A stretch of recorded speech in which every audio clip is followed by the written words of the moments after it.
శుభ్రంగా నీలి పట్టు పీతాంబరములు ధరించి నీలవర్ణపు అశ్వపై తూర్పు దిక్కుగా వెళ్ళమని చెప్పు.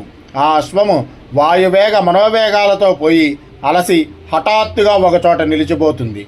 అక్కడ దిగి జాగ్రత్తగా అన్వేషిస్తే భూమిలో ఒక ఆలయం కనబడుతుంది. అది సాక్షాత్తు పరమేశ్వరి అయిన మంగళగౌరీదేవి యొక్క ఆలయము.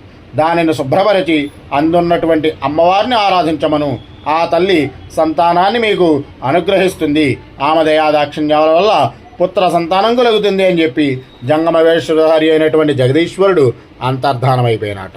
అంతర్ధానమైపోతే జయపాలి భార్య భర్త దగ్గరికి వెళ్ళి జరిగింది చెప్పగా అతడు చాలా సంతోషించి నీలి వస్త్రధారి అయి నీలి పట్టు పీతాంబరములు కూడా ధరించి ఆ సన్యాసి చెప్పిన ప్రకారముగా నీలాశ్వముపై తూర్పు దిక్కుగా పయనించి అశ్వం ఆగిన చోట దిగాడు. కొంతసేపు అన్వేషించగా ఆ భూమిషునికి భూమిలో బంగారు దేవాలయం కనిపించింది. మంగళప్రదమైన ఆ మణిమయ